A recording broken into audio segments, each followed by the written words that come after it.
You are listening to Influencers from the Conference Board. Hello, my name is JP Kuehlwein. I'm principal at Überbrands and the leader of the Marketing Institute here at the Conference Board.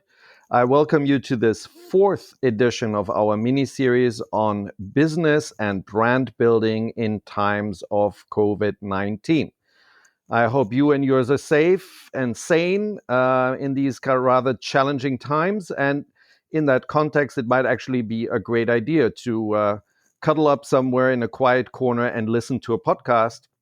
And this time, particularly if you work in the retail area and you're wondering about the impact of this crisis on your sector and how things might develop after it.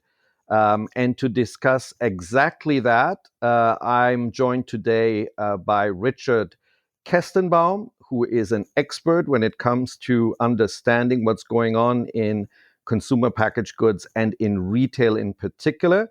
Thanks for coming on the show, Richard. So great to be here, JP. Hope you're doing well in these crazy times. We're just having a tornado coming by here. It stays interesting. Richard is the co-founder and partner of Triangle Capital, which focuses on mergers, acquisitions, capital raising for the consumer-facing industry, particularly merchandising businesses. And he can look back at, I don't know if I should say this still, Richard, 35 years plus of experience as an investment banker. Richard particularly contributes to a much followed column on Forbes.com. That's always interesting, talking a lot about the retail sector and current and future trends. So I'm really grateful he could give us some time and join today. Welcome again, Richard.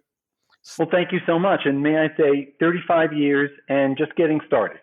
Exactly. I was going to say maybe he started at the age of 10, but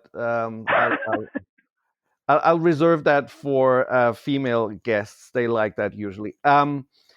Tell me, Richard, before we get started, are you safe and sound right now? How are you actually operating under these conditions as an investor? Well, I am normally based in New York, and that's where I have my home and my business. And at the moment, I am in my second home. I came here on March 11th. It's in the Rocky Mountains in a town called Edwards, Colorado. And it's such a strange time because I look out my window, everything is beautiful and perfect. And you know that there are all these terrible, hurtful, and harmful things going on all around. And I know so many people are experiencing the same thing. And it's just such a strange time. I know exactly what you're talking about. I mean, we're outside New York here, so not literally in the epicenter. And, there could be worse things than needing to stay at home, do a little bit of gardening, benefit from the otherwise nice weather. It's just actually when you go and visit retailers that you become quickly aware that things are not the same. And maybe you actually stop in your tracks and realize you cannot go to a retailer. And that's what we want to talk about. But before we go into that, can you give us kind of the 2-minute version of why you are so interested? And you clearly have a passion for retail. Why is that? And why should our listeners kind of consider your perspective? Well, I can't speak to why people should consider what I'm saying, but the reason it interests me is because I'm interested in the world around me and what the world will look like. To me, the most fascinating question in the world is, what do we see in the world right now that indicates what the world will look like in a year or 2 years or 5 years from now? And that's the question that I'm always trying to answer. And if you want to know the answer to that, I find that the place where business meets its future is at retail. Because if you can anticipate what consumers' needs are, you're going to be a successful retailer. So I walk through stores and I say, does this meet a need? Does this meet yesterday's needs? What do consumers want now?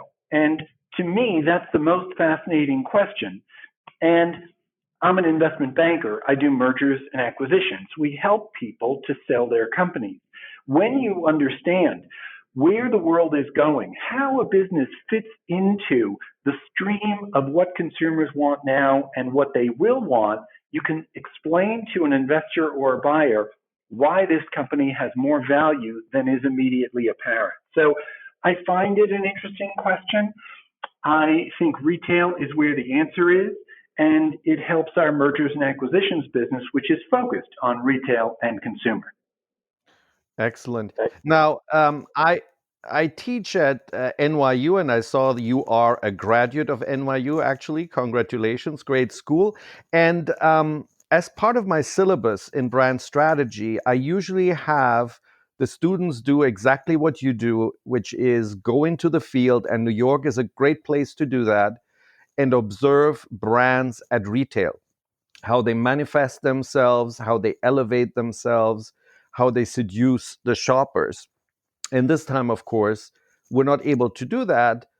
But it was amazingly easy to just say, hey, you know what? No big deal. We can do this online as well. In fact, there were some comments about, isn't it outdated to even go into brick and mortar? Wouldn't you think that for a lot of brands that becomes kind of yesterday and it's really the future is all online? Um, Maybe you have a very brief perspective on that before we dive into COVID. But in general, do you think brick and mortar is here to last? It's just a question of evolution, or is there an overall trend, unstoppable trend towards online? No one has ever invented a more effective way of converting a browser into a customer than a great retail store. And the conversion rates online are far, far lower. So you'll ask me, why is online growing so much and physical retail stores are growing so relatively little? And the answer is because online is new. There is a real place for online, and it serves a real purpose, particularly where consumers know exactly what they want and they don't have to do too much browsing. And that's one of the reasons Amazon is so successful. But when consumers don't know, when consumers want to touch and feel, nothing's more effective than a great retail store. So yes, retail stores are here to stay, but they have a lot to learn from the experience that consumers have been having online. And that's a big opportunity and a big challenge for retail stores. Excellent. I think you're setting up a lot of things we will come back to, but let's dive right in. So I said, when I'm going or thinking about going shopping right now, and I'm thinking about retailers in general, it seems to me that there are very different conditions and developments going on right now as we speak, actually around the world. So it seems like anyone in grocery and other essentials, as they call it, seems to be on fire.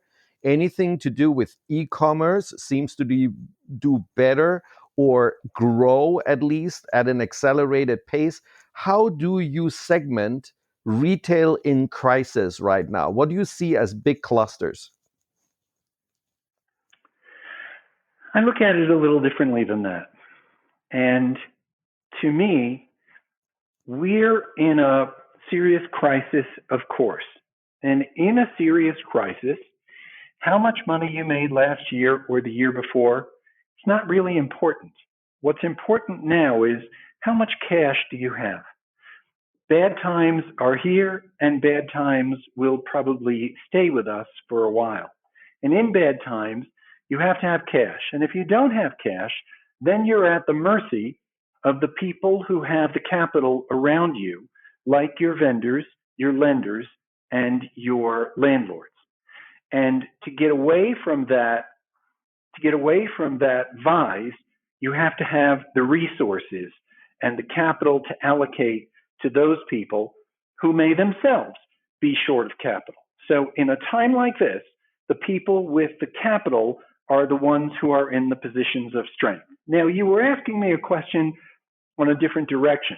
You wanted to know shoes versus pants and shirts and food and toothpaste. And that is something that is evolving.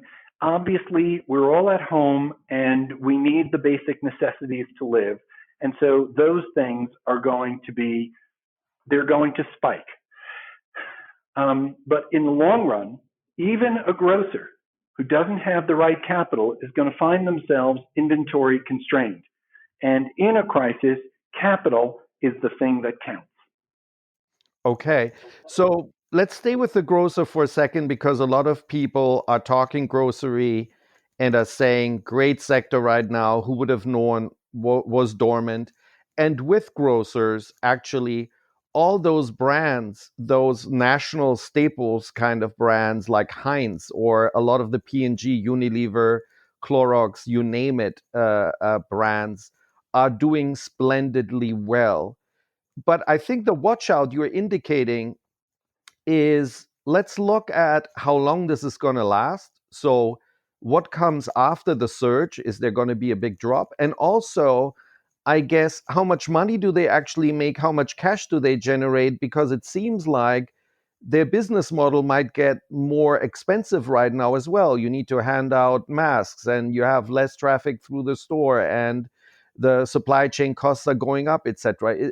Should we look at it this way? How do you evaluate grocery and the attached CPG food and other staples attached to it?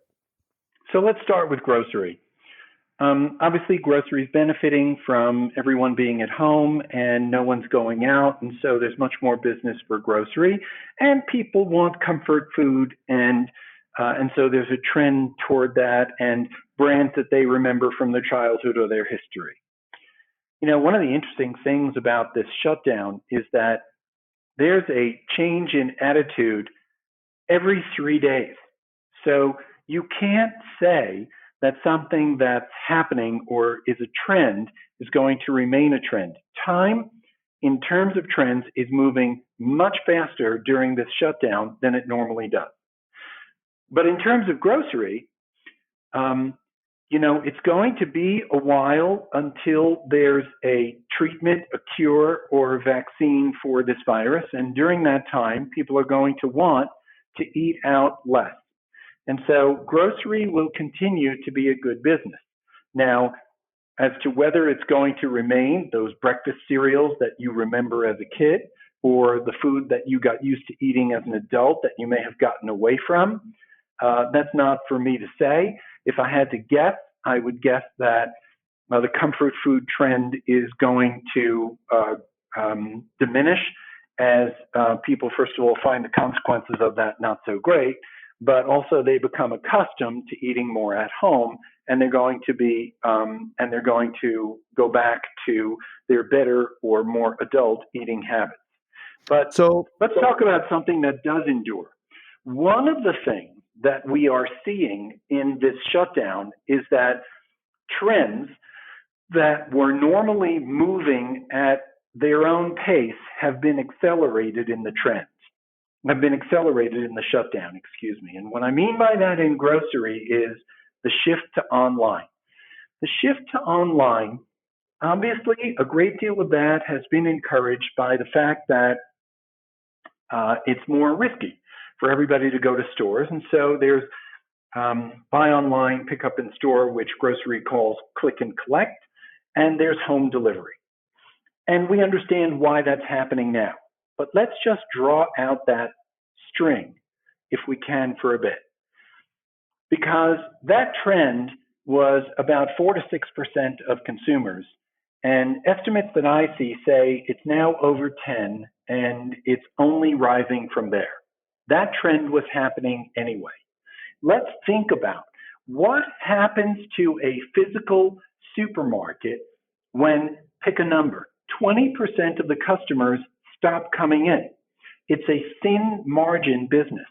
And when a fifth of all the customers stop coming to the store stops being as economic as it was in the past and can become a money loser.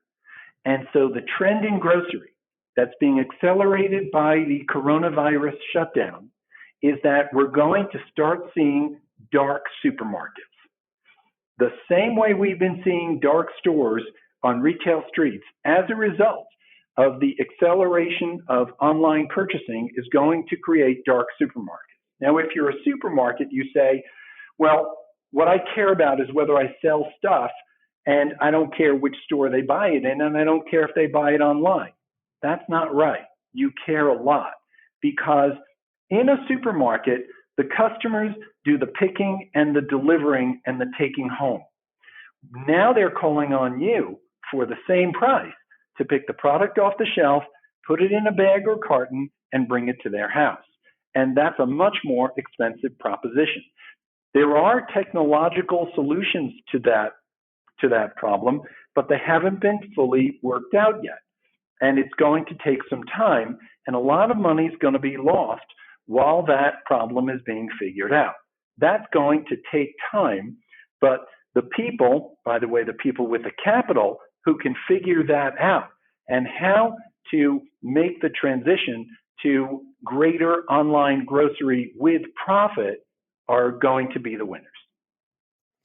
Okay, that's an interesting perspective. So, if I follow through on that, wouldn't that position people who don't even have the weight of heritage in brick and mortar weighing them down? Wouldn't they have an even bigger advantage, i.e., online grocery businesses that have never been anything but that, i.e., in the US, of course, one first thinks of Amazon. So, do you think that Amazon here gets a huge foot in the door? Well, you've asked two really important questions. First of all, is a retail store in grocery an anchor or a ball and chain? And I think that it was always an anchor, and now it's becoming something of a ball and chain. Who wins? You know, it's a hard thing to figure out because there are very thin margins, as I was saying, and the costs are substantial. We tend to think of Amazon as having endless human resources, and yet they keep not succeeding in grocery. And it's remarkable because they have limitations.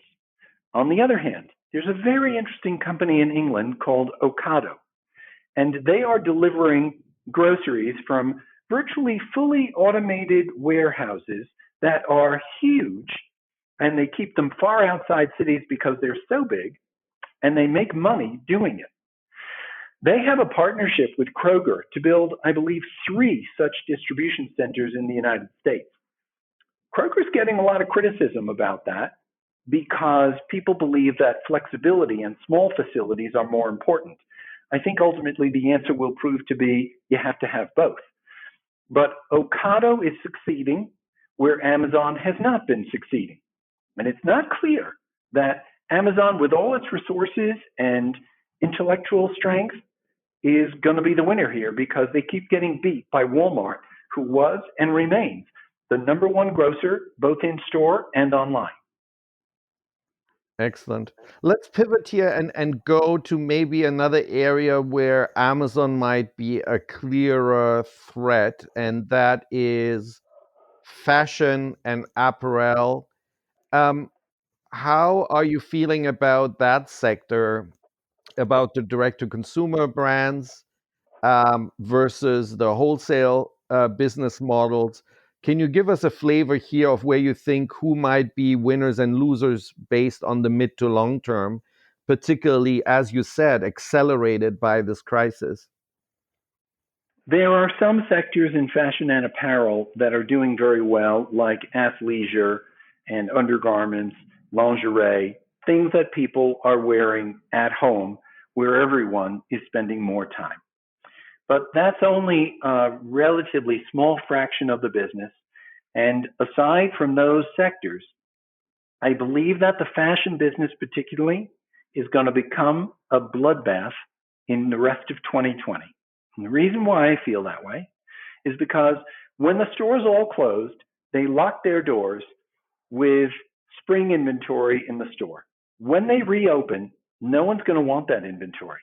And we've never seen a time when every single store has been closed and all of its inventory has gone out of date. So people are saying to me, this is such a great opportunity for TJ Maxx and Burlington stores and Ross stores. I must say, I don't understand that because they've never been deluged by as much inventory as this. And the result of that is that all of these stores are going to become off-price stores and become competitors, at least in 2020, for TJX or TJ Maxx and Burlington stores and Ross stores and all the other off-pricers. Everyone's going to have to go into the off-price business. There isn't enough square feet in any of those off-price stores to hold all that inventory. And the deals that consumers are going to get, as I was saying before, it's not about how much money you make in a situation like this. It's about your balance sheet. And so they're not going to care about profit. They're only going to care about turning their inventory into cash. So where you normally see 20 off, you're going to see 60 and 80 off because those goods have to move. And the only way to get them out of the store is with price. And we obviously have a very high number of people unemployed, and they're not shopping for fashion. So I think the fashion business is going to become very challenged, and only the people with capital are going to survive. They're going to try and push the burdens onto their vendors, many of whom will go out of business also. They're going to try and push it onto their landlords, who will in turn go to their banks, who will in turn go to the Federal Reserve, who will absorb some of the losses with their zero interest rates. And they're going to turn it onto so many of their other suppliers, as many as they can, and not pay or reduce prices. And we're going to see that all through the supply chain. What's the future? You asked me about the future of fashion and Amazon. You know, Amazon is such an amazing, amazing company. And if you want a pair of Fruit of the Loom shorts, it's hard to imagine an easier, better place to buy them. But if what you're looking for is an Oscar de la Renta occasion dress, Amazon is the worst place to buy it. Why is that? Because you need advice, you need to see the product, it's a specific occasion, you need to see the light, you need to get the advice of the salesperson because you're not accustomed to buying something for that kind of occasion unless you're a person who goes to a different party every night with a different dress. And so that kind of shopping, the highest value shopping, by the way, still needs to be done with human advice, usually in stores, not necessarily, but it requires more than just having a listing on a page with some photos that tell you how much the garment costs or what it's worth. And so yes, go ahead, JP. It sounds to me like what you're suggesting is that we're going to see an even bigger and more accelerated polarization of retail, where you have on the one hand kind of the suppliers of the essentials, of the known, the run-of-the-mill underwear, the T-shirts, the hats, whatever, maybe even some of the basic Nike shoes, etc. But anything special, i.e. bespoke Nike, or like you say, that dress, or special tastes that you're following and you want something curated, you're going to have these other stores which are going to be on the upper end. But that would mean the end to a large bulk of the middle market, you know, anything that's called Gap Limited. And we've seen them die, Forever 21, and all of these. Might it even be Zara, Uniqlo, etc.? Is that kind of the picture that you're forecasting? These high-end specialty stores, high price, maybe also good margin, depending on the business model, and then Amazon and maybe a few other big players, mostly online rather than brick and mortar. I don't think it's as drastic as that, but you're identifying an important trend, which is when a consumer knows exactly what they want, the retailer does not add a lot of value by offering a great environment and all the other things that a retail store offers. They have to offer unique product. So if you know exactly what you want, there's no reason not to go to Amazon and buy it. But if you're not sure what you want, regardless of the product, being able to browse in a physical store is very valuable. You're identifying something that's very important. JC Penney, The Gap. Why are they struggling? Because their products are not sufficiently differentiated. And when they're not differentiated, they wind up competing with the commodity products and they lose the sale because the price isn't right, the way in which it's sold isn't right, and it's too competitive a world. And so we're going to see many of those people struggle, and only the strongest of those will survive. And if a store that has multiple brands or is an anchor is selling middle of the road product that is competitive with commodity or commodity is competitive with it, they're going to lose. And there's just no way around it. The leverage on their balance sheet tells you how quickly they're going to lose. The more leverage there is, the sooner they will lose. But they're going to lose. It sounds like basically we're seeing an acceleration here of kind of a Darwinian sorting it all out. That's going to happen. I mean, J.C. Penney wasn't the strongest going into the crisis. They might not come out. What about Neiman Marcus, etc., the department stores, Macy's? Do you see some brands or even entire segments in retail that you will consider doomed unless they find some miraculous pivot? Yes. I think Neiman Marcus is in mortal danger. They have been talking to a customer that has been getting older for a long time. And they need to talk to that younger customer. And it's very hard. It's very hard to change your culture. And Neiman's has a lot of debt, and that's a problem. Macy's has less debt, relatively speaking, but they still have a lot. And when their vendors and their lenders lose confidence in their ability to turn it around, that's when Macy's is over. We're seeing that at JCPenney. We're seeing it at Neiman's. We may well see it at Macy's. We are about to enter a very challenging period for a business like Macy's. And whether they can emerge on the other side is not an established answer.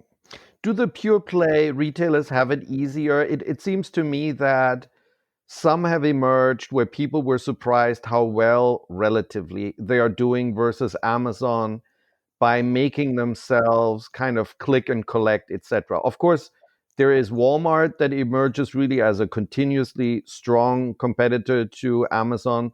But it seems also some of the specialties like Best Buy or Home Depot or Dick's Sporting Goods, do you see some that might emerge as very strong click and collect players because somehow that model makes more sense or stays attractive versus a pure online play? I do. I think that being able to have a store is always an advantage. The question is, can you make it pay? The people you're describing, Home Depot, Dick's, Best Buy, they're competing effectively. And I want to address something you raised earlier that's related, which is direct to consumer. I do think direct to consumer has an important role to play in the future.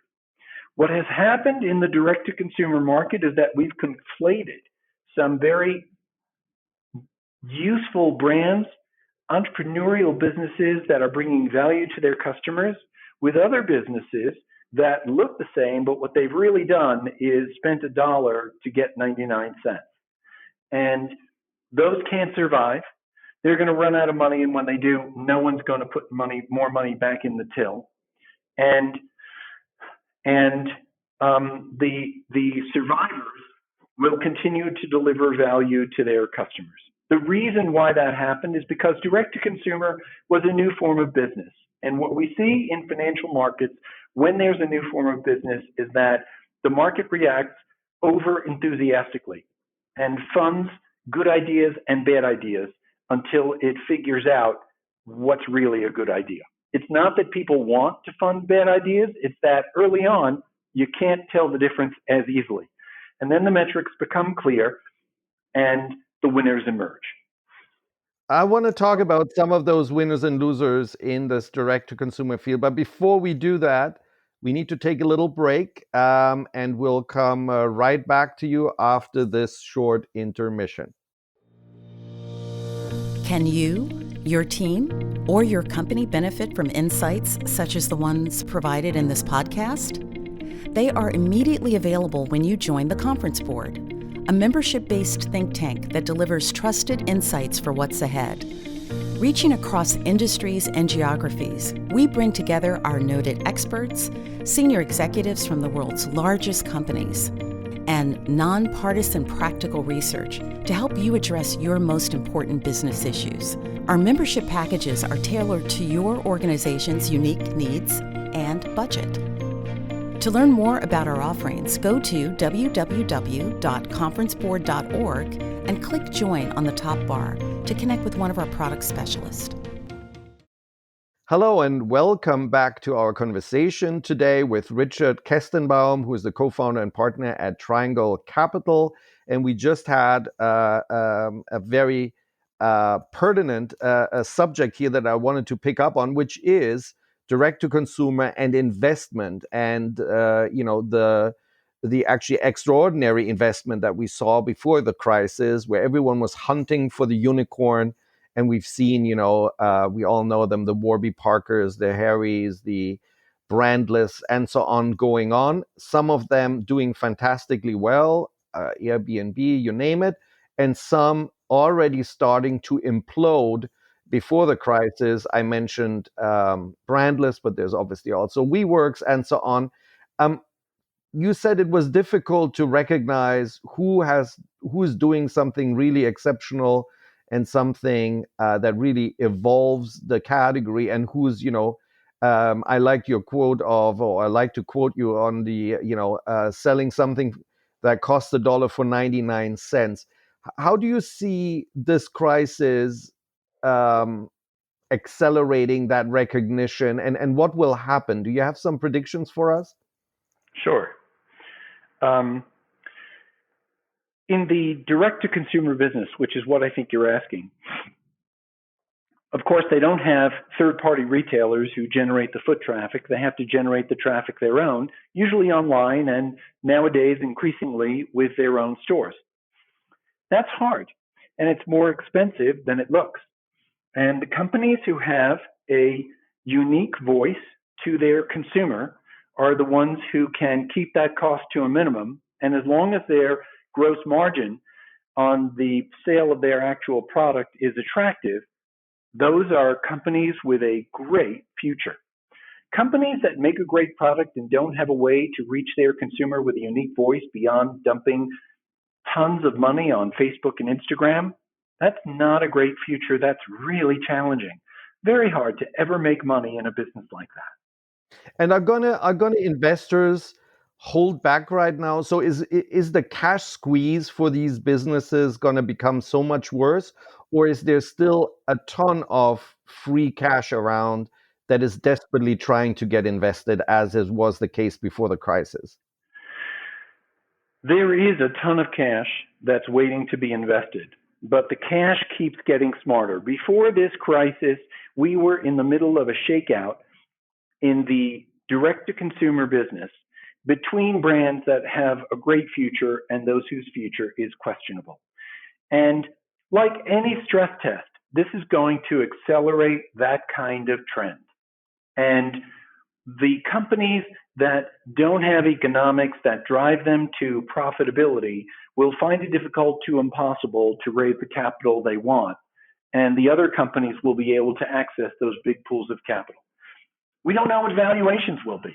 There's a good chance valuations will be lower. The market hasn't yet told us where it's going to settle out. You can just look at the public equity markets to see that. But the capital will be there. The price, we can't exactly say. Right. It seems to me that the promising models almost wipe out some of the classic definitions of product, retailer, the business models. I'm thinking of Prose, for example, which is a bespoke hair care product. which I thought at the beginning, is just yet another kind of one of those bespoke or personalization brands. But really, really, when you look at their model, it's quite incredible. It is truly personal hair care. And you can easily see where this extends to other categories in the future, and where subscription, even though they don't push subscriptions at all, and direct delivery becomes a natural. It completely reshapes a whole part of the beauty industry. Do you see that similarly when you say we couldn't recognize yet what is truly exceptional, that these kind of models emerging that completely redefine what a product, a category, a service, a business model is? I do. And I think you've touched on beauty and wellness, which, by the way, belong together as an accelerated category for personalization. And that's a huge opportunity. And by the way, it very much fits in with what's happening now, because those personalized products are largely ordered online, and people are going to be more reluctant to go into stores. And that's a big opportunity to accelerate those personalized brands' growth. Right, right. And we've heard this in our previous conversations. Maybe a little plug here for our previous episodes where, we've talked to people that work at Masterclass, for example, or I've talked in the context of my work and my studies with people at pros, and all of them say they actually have seen a very significant pickup. We're talking multiple factor pickup in business during these times. Maybe not in the first week, but from the second week on. So maybe to finish here, unfortunately, time flies when you're having interesting subjects. I want to look at this positively. There is this Stanford economist, Paul Romer, who gets quoted a lot recently. He said, "A crisis is a terrible thing to waste." Now, he said that in 2004 in the context of kind of the quality of schooling in the US versus Asia. But this quote has been picked up over and over again. For example, NYU professor Scott Galloway, who has been a founder, by the way, of a retail company, early online retailer, Red Envelope himself, which we sold. Right. Said, his experience is that usually starting a business in a crisis is actually a great thing, because you get kind of tested from the beginning. Do you have some insights into how this crisis can actually help retailers, entrepreneurs, whether they're established or new? What are some of the helpful outcomes of this kind of a crisis for them? Well, yes, I guess. I do know Scott, and he was on the board of Red Envelope when we represented them in the sale of the company. Unfortunately, they were in bankruptcy at the time, because sometimes stress in business is too much for a business to take. And it sort of brings me back to where I started. You asked me about my conditions at the moment, and I said, everything around me is very beautiful. I'm here in the Rocky Mountains, and I look out the window and everything is perfect. But I know that all around me, there are bad things happening, and people are suffering, and people are sick, and many are dying. Life's a balance, and we try and focus on the good and find the opportunity. We're going to see opportunity, because the shutdown and the crisis is going to make the companies that are stronger look stronger. But it's also going to make people lose their jobs, and some people are going to get sick, and we're going to lose some good people. And that breaks all our hearts. But that's the yin and yang of our lives. And that's what we're dealing with right now in very sharp relief. Excellent. Well, that was a philosophical end to this conversation. Unexpected from somebody who is in finances, but it shows us that you have a broad horizon, Richard. Thanks a lot for sharing your insights and your foresight. where can people kind of continue to access your expertise? I mentioned Forbes. Obviously, are there other good ways to get in touch with you and see what you're up to? Yes, my company is Triangle Capital, and our website is trianglecapitallllc.com. You can also see my writing, as JP just said, on Forbes.com. And if you just Google my name, all those things come right up. Excellent. Wonderful. Well, thanks again, Richard, for being with us from Colorado. And you, dear listener, thank you for tuning in. If you found this episode helpful, if you were inspired, then please don't be shy. Give us a rating, a review, tell your friends, family, colleagues about it. You know the spiel. And consider to subscribe. You will find a lot more content, including all the previous episodes of this mini-series at conference-board.org/podcast. We thought we'd make it a little complex for you, so you need to work. And with that, I want to say thanks again, Richard, and goodbye. Thank you. This has been Influencers from the Conference Board.